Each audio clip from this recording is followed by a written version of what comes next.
Hello guys, welcome to the blog. তো আজকের ব্লগটা একটু আলাদা হতে চলেছে, কারণ যেহেতু ডিসেম্বর পড়ে গেছে, মানে ঠান্ডার দিন, আর এই সময় গরম গরম ভাপা পিঠা খেতে কিন্তু দারুণ লাগে। তো আজকে ভাপা পিঠার রেসিপিটা তোমাদের দেখাবো। তো একদম গ্রামের স্টাইলে তোমাদের দেখাবো কীভাবে ভাপা পিঠা তৈরি হয়।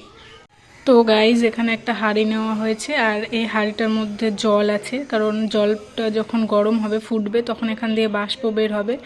এটা হলো একটা মানে মাটির সাড়া বলে ওটাকে। তো ওটাকে কেটে এখানে দেখো একটা গোল করে ফুটো করা আছে, এখান দিয়ে বাষ্পটা বের হবে, আর এটার উপরে ভাপা পিঠেটা রাখতে হবে, তাহলে ওটা সেদ্ধ হবে। আর এখানে আটা দিয়ে এটাকে মানে ফিল করা হয়েছে যেন বাষ্প না বেরিয়ে যায়। তো এটা শুকাবার জন্য দিয়েছি, আর আমাদের চাল ভিজিয়ে সেটাকে শুকোতে দিয়েছি। চলো তোমাদের দেখাচ্ছি। এই চাল দিয়ে হবে ভাপা পিঠে, তো এটাকে শুকোনোর জন্য দিয়েছি। তারপরে এটাতে গুঁড়ো করা হবে এটাকে। এটা হলো আমাদের উনুন, এটাতে ভাপা পিঠা তৈরি করা হবে।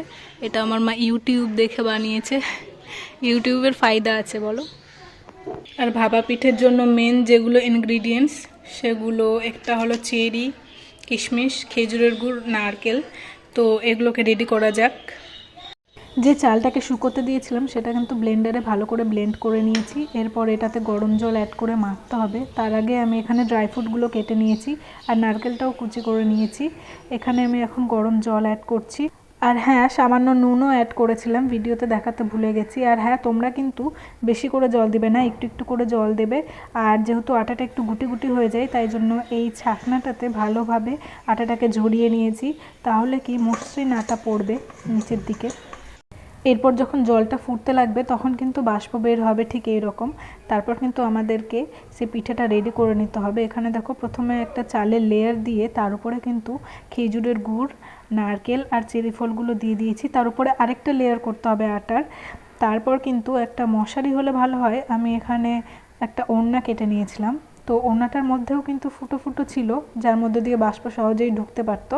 তো তাই জন্য আমি ওড়না ব্যবহার করেছিলাম। আর এটা কিন্তু আমার দাদা তৈরি করছিল, আর আমি কিন্তু উনুনে খড়ি ঢুকাচ্ছিলাম আর কি। এরপর পিঠেটাকে প্রায় 5 থেকে 7 মিনিট রাখতে হবে, আর অবশ্যই ঢাকা দিয়ে দিতে হবে। তারপরেই রেডি আমাদের ভাপা পিঠে।